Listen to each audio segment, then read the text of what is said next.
Hey, what's up, metal and heavy music fans? It's Flight of Icarus again with MetalTrenches.com, and today I'm going to review the latest from Budapest-based extreme groove metal crew Omega Diatribe, following up the excellent Trinity with Metanoia.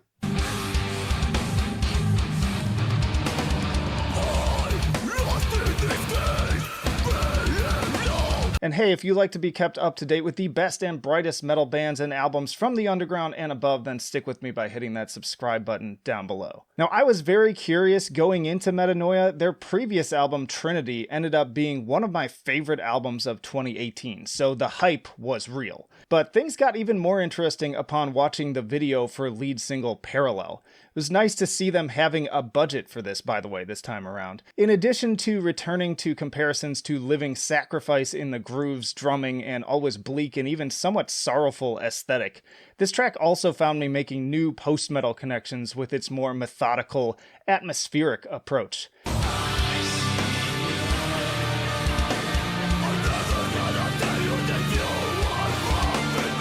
Even Ulcerate's slower interludes come to mind in these labyrinthian detours of ominous bass rumble. The clean singing, albeit brief, was also a bit of a shift from the band's normally always-on, always aggro approach on previous efforts. I was curious if the rest of the album would see a similar shift, and the answer is yes and no. While there are other moments on the album like Death Touch, Metanoia, and Coronal Mass Injection with similar directions, there's still plenty straight-up Meshuggah-esque violence to get your motor running.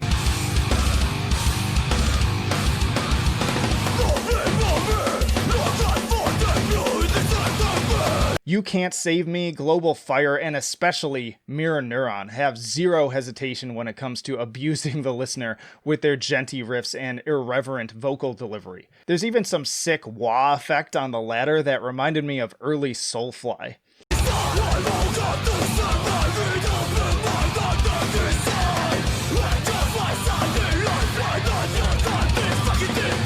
With this newfound duality, Metanoia ends up being a much more dynamic record than Trinity, and even though it's not quite as consistently heavy from start to finish, the high points end up making a far more craterous impact thanks to the softer counterparts. In the future, I'd like to see Omega Diatribe further meld these two different approaches into a more cohesive whole.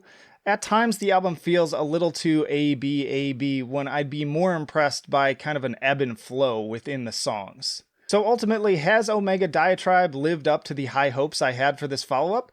For the most part, I'd say yes. I'm not sure yet if I love it as much as I did Trinity, but either way, this is a top-tier album for 2020, and one that I hope garners further notice for a band that has been too long lingering in the shadows. I'm also digging that very Tool meets Meshuggah looking album cover.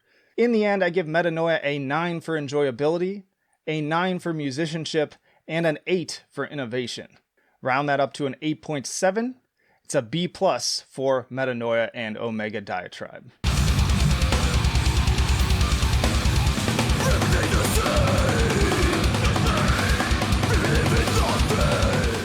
Y'all, thanks as always for watching, and let me know in the comments what you think of this album, and also, what's your favorite Living Sacrifice album? Stick around too, because there's plenty more videos coming just after this one. I've got more album reviews and also album roundups, tier lists, and the podcast where I interview all these fascinating and talented bands. So plenty of reasons to, again, subscribe if you have not already. Like the video. Also in the description you can find links to our social media, the email newsletter, metaltrenches.com, and if you want to make that extra leap to becoming a supporter, our Patreon and Subscribe star. But that'll do it for this one.